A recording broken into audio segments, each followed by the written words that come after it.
Ini ang Digicast Negros 10, ang top 10 nga balita sa Negros Island region ng amon idulong sa inyo. Kagyaring aton top story subong nga adlaw, Marso 25. Comelec magapatigan sang Oplan Baklas kadungan sang pagsugod sang local campaign period. Lalaki nga ginaligar gin puwersa karga sa salakyan sa Kawayan, nasapuan patay sa Bayawan City sa Negros Oriental. Trekkers istriktuhan na sa pagsaka sa Mount Talinis kasunod sa natabo nga pagtalang sang 6 ka mga foreign trekkers. 100,000 ka mga ido kag kuring, target nga mabakunahan sa Bacolod Pet Festival. Kag sa Good Vibes, Victoria City, Grand Slam champion sa Best of Festival Dances sa Panad sa Negros, La Castillana sa municipal category. Initanan sa Digicast Negros 10.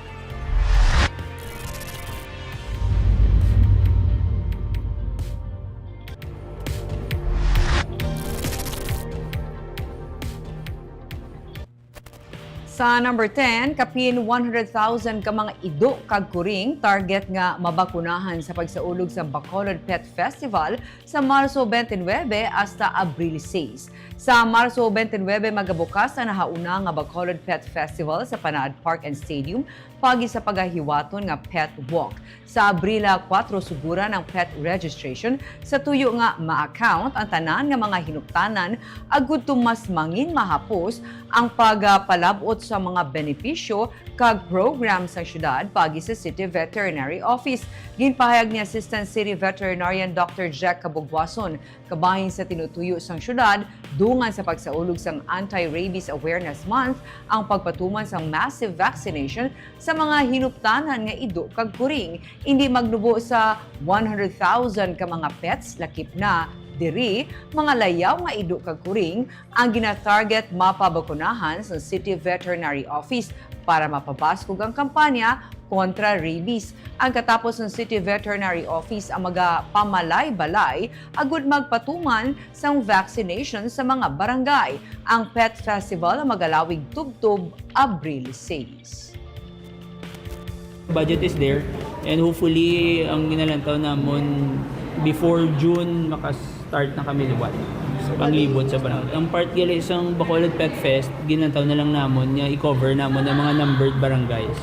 I think ang ma-cover namon barangay 1 to 7. We will keep you posted pero I think barangay 1 to 7 ang ginalantaw namon ma-cover namon from March 29 to April 3 Including strays. hopefully the last strays, no? Pero of course ang atong target ng all stray dogs ibutang naton sa dog shelter.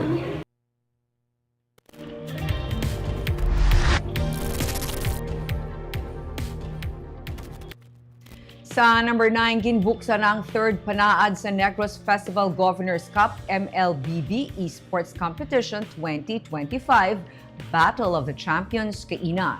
Ining pioneering panaad sa Negros Festival nga event ang gin-organize ang probinsya sa Negros Occidental pagi sa Negros Occidental Language and Information Technology Center. Sa interview sa media, iya ginsiling nga hindi lamang sa traditional sports ang ginatibong sa probinsya kundi lakip na ang esports. Pamatuod man ini sang commitment sa Negros Occidental sa ginatawag inclusivity kag innovation. Ang esports hindi lamang pastime kundi platform man para sa skills development, strategic thinking kag collaboration. Magluwas ang kompetisyon ginsiling man sang gobernador nga labing importante nga tinutuyo amo ang pag-empower sa mga estudyante kag mga negrense nga magmangin madinilag-un man sa global esports arena. Ang elimination ang ginpakigbahinan sang 36 teams gikan sa 12 ka mga syudad kung sa diin may 216 tanan ka participants. Best of 3 matches ang ginpatuman para magpili sang qualifiers para sa championship round buwas Miyerkules. It cannot be denied that the young are for esports, especially ML or mobile legend. So we will continue to support this program. Right now, we have competition among schools in the city, but eventually we will include municipalities also. From school days, we can also do LGU days.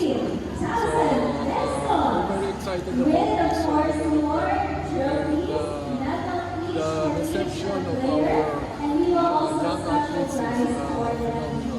I really want this to continue.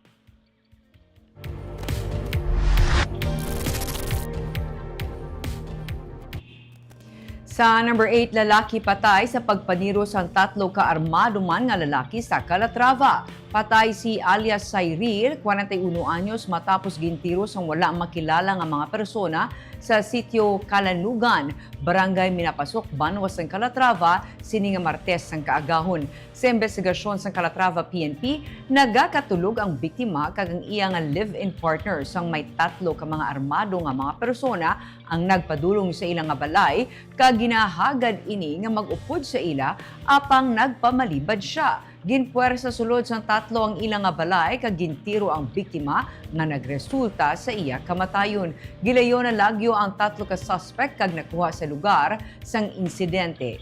Ang isa ka fired cartridge sang caliber 45, isa ka slug sang caliber 45 kag isa ka cartridge sang shotgun. Ginhibalo pa sang PNP kung nga agin patay ang biktima kaga kung sanday sino ang mga armado.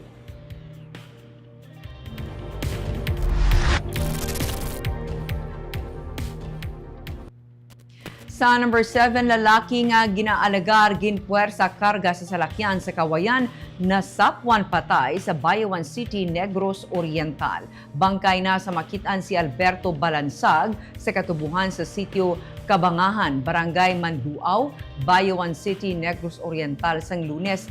Una nga ginreport nga missing sang iyang nga misis ang biktima matapos puwersa nga ginsakay sa isa ka auto sa Kawayan sa Negros Occidental sadtong March 18, 2025. Nagapanawagan pa siya sa social media matapos ang insidente. 4 ka mga lalaki ang nagpuli sa biktima para masakay sa blue nga auto sa tubang mismo sang iya pamilya samtang nagabantay sila sang Ceres bus. Taga Barangay Talakdan sa Banwas ng Kawayan ang biktima. Matapos ang insidente, wala na siya nila makita pa kag kahapon nasapwan na lang ang iya nga bangkay. Ginausisa pa sa Bayawan PNP kung paano nakalapot sa area ang biktima kag sanday sino ang nagkarga sa iya sa salakyan.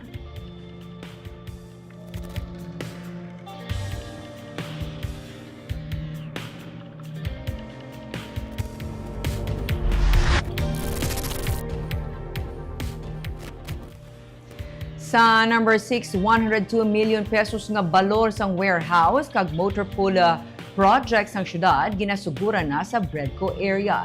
Sa kapin 8 ka hektarya nga duta sa Bacolod LGU sa Bredco area, nakagarahe ang halos tanan nga mga unserviceable government vehicle kag equipment sang syudad. Sa amo nga area, ginasuguran karon sa City Engineer's Office ang construction sang 67 million pesos nga warehouse kag 37 million pesos nga construction sang motor pool project. Ginapaabot ni Mayor Albi Benitez nga matapos sa sini nga tuig ang infrastructure project nga kabahin sa napondohan paagi sa loan agreement. Tuyo sa Bacolod LGU nga mangin mahapos ang pag-account sa tanan nga mga government vehicle kag equipment paagi sa Digital Property Management System.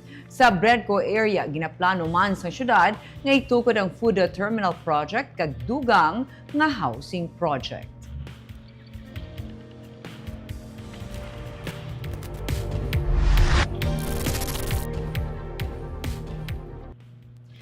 Sa number 5, coalition sa modernized jeepney organization desidido nga iuli ang ilang mga units kung hindi mangin madinalag-on ang ginapatuman nga PUV modernization program sang gobyerno.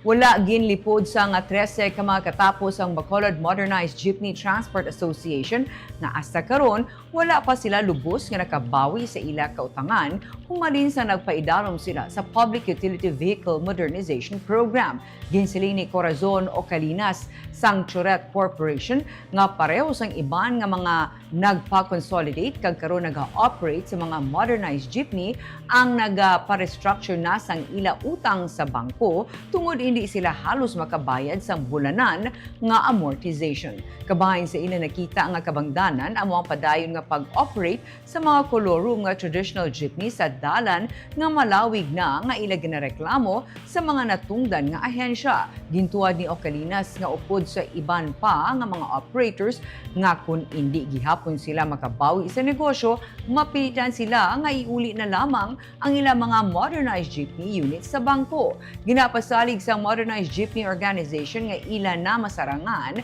ang kalabuon sa mga pasahero sang syudad.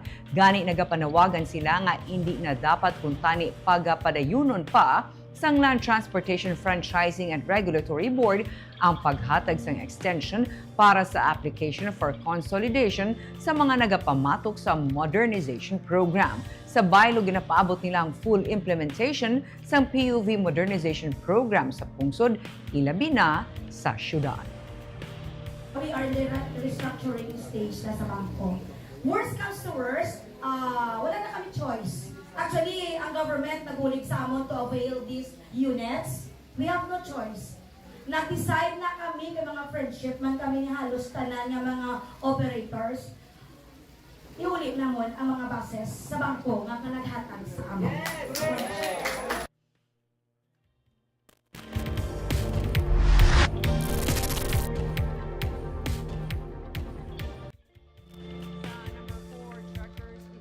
Nasa pagsaka sa Mount Talinis kasunod sa natabo nga pagtalang sang anom ka foreign trekkers. Mas nangin istrikto ang banwa sa Valencia sa Negros Oriental sa pagpatuman sang ordinansa na nag-regulate sa mga aktibidades sa Mount Talinis. Ini kasunod sa natabo nga pag-rescue sa nadula nga anom ka foreigners pakadto diri sa nga nagligad nga semana. Sa interview sa Philippine News Agency, kaya Desiderio Tilos Jr., ang Valencia Municipal Tourism Officer, iyagin siling nga sa idalom sang Ordinansa No. 4 Series of 2020, gina-regulate ang mga aktibidad sa Mount Talinis. Kuni base sa initial reports, ang anom ka mga foreigners ang nagsupak sang ordinance nga nagresulta sa ila pagtalang. May una nga duha nga na-rescue sang Biyernes, kag ang apat naman sang Sabado. Miyerkules sila nagsugod sa pag-trekking. Suno pa kay Tilos kung ibase sa ordinansa. Ang mga hikers, mountain climbers, kag iban pa nga mga bisita sa Mount Talinis dapat anay magrehistro kag magkuha sang permit. May entry points kung sa diin dapat ipakita ang certification gikan sa tourism office kag dapat man nga magbayad kag magkuha sang local tour guide. May duha ka entry points ang sa barangay Apulong, Limot Tapna kag barangay Puhagan. Ang sitio Luna sa barangay Malabo nga ginagyan sang anom ang wala gina-recognize nga entry point sang LGU. Damlag pa ang isa sa ila ang nagabalik-balik na saka sa Talinis kag makapila naman ka beses nga ginsaway. Sang Lunes nagpangayos ang pasaylo ang duha sa DRRMO sang Valencia.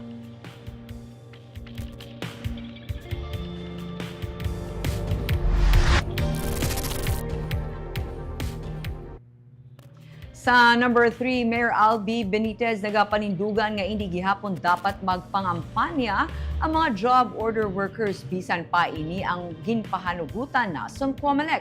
Nagpaandam na sadto pa si Mayor Albi sa mga job order workers nga hindi mangampanya para sa ila ginasuportahan nga mga kandidato. Ilabi na nga nagahilapit ang piniliay. Bisan pa karon nga ginatugutan na ini sang COMELEC, nagapabilin gihapon ang panawagan sang alkalde nga ipaiway ang makigbahin sa pamulitika. Sa ginpagwa nga COMELEC Minute Resolution 24-1001, nakasaad ang Supreme Court ruling nga kutob lamang sa mga civil service officers kag employees ang ginadumilian nga makigbahin sa partisan political activities. Gani exempted pati ang mga elected barangay officials, SK officials, kag bisan mga JOs, kag contract of service workers. Nanidugan gihapon ng alkalde nga hindi siya magsunod diri bangod ginasweldohan gihapon sa gobyerno bisan na ang hindi civil service officers kag employees. So, hindi ko agree na sa gipagawa sa Comelec. Pero may hindi mo yung Hindi ko na pagsundon. Hindi ko pagsunod. No? I will still ask na tanang nga mga job orders to stay away sa campaigning because kita ko na iya kwartas ang syudad. Hindi dapat na iya ginausar parang kampanyahan miskin sino nga tao.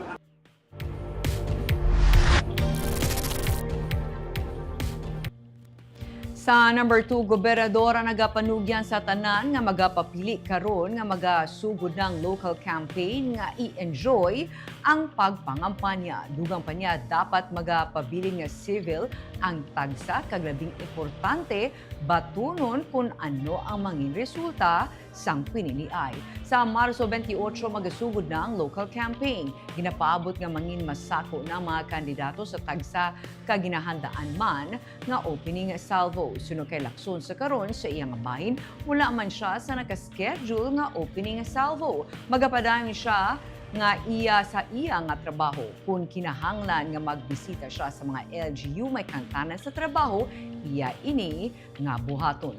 Nagapanugyan man siya sa mga incumbents nga hindi pag-ibutang ang mga nawong sa government vehicles kag kung mangampanya, hindi man dapat paggamiton ang salakyan sang gobyerno. As I've always said, enjoy the campaign. Let's keep it as civil as possible. And always respect the outcome of the election result. Gov, sa provincial campaign, Gov, may opening salvo ka mo or mansig-mansig na kada LG? So far, wala pa naman. But I also said that I will just continue working. If I have to visit some LGUs in line of work, I will do that.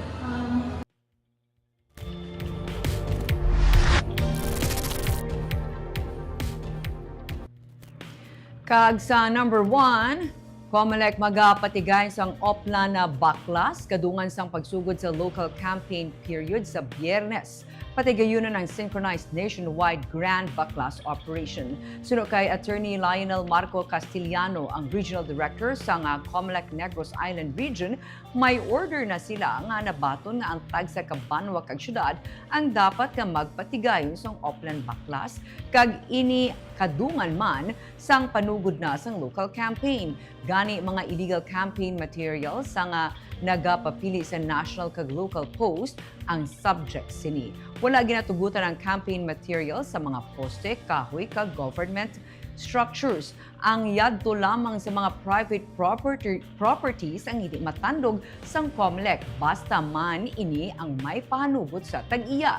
Nagapanawagan man si Castillano sa mga barangay officials nga kung may mga posters o tarpaulin sang mga nagapapili ang nakatapik sa mga barangay hall, ini ang kakasun nga daan. Ang mga barangay kapitan nga nagatugot sini ang sarang manabat kag mapasakaan sang election offense nga mahimo mapinahan sang perpetual disqualification sunod sa kay Castillano.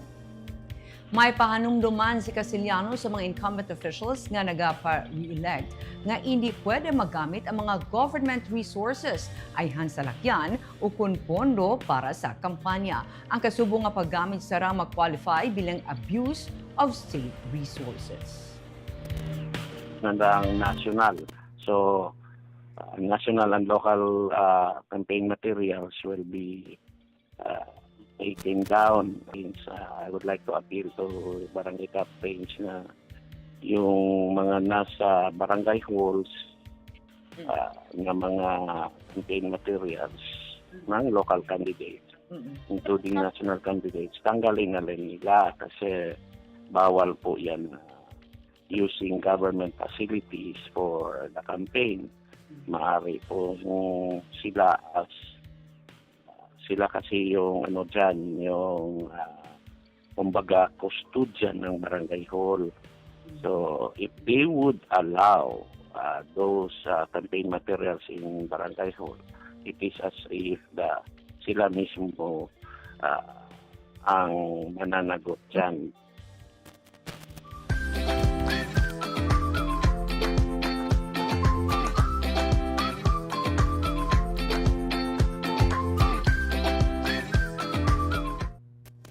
Sa Good Vibes, Victoria City nangin Grand Slam champion sa Best of Festival Dances sa Panaad sa Negros.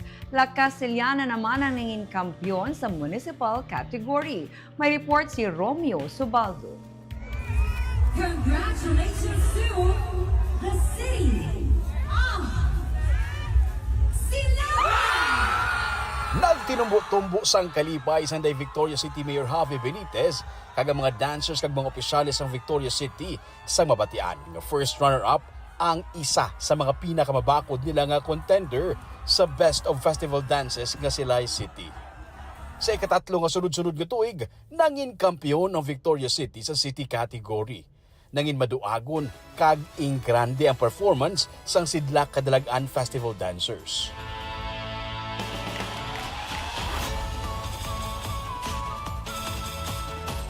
Kag sa kada pasabog, nagahinugyaw ang mga tumalanaw.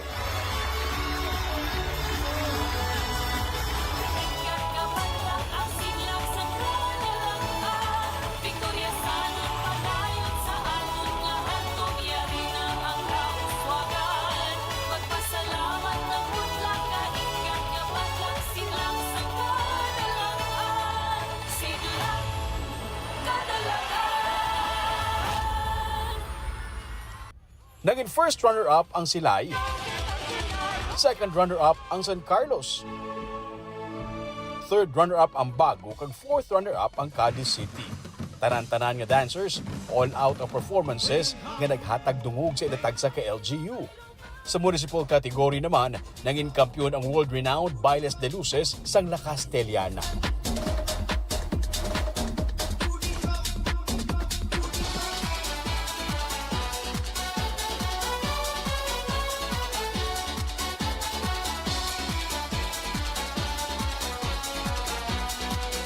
First runner-up ang Manapla, second runner-up ang Calatrava, third runner-up ang Murcia, kag fourth runner-up ang Don Salvador Benedicto.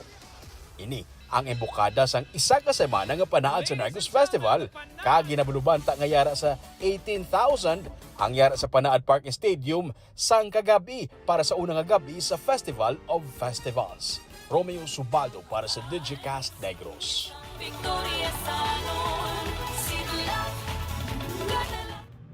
Of course, congratulations sa atong mga winners kag sa tanan nga nagpakibahin sa Best of Festival Dances.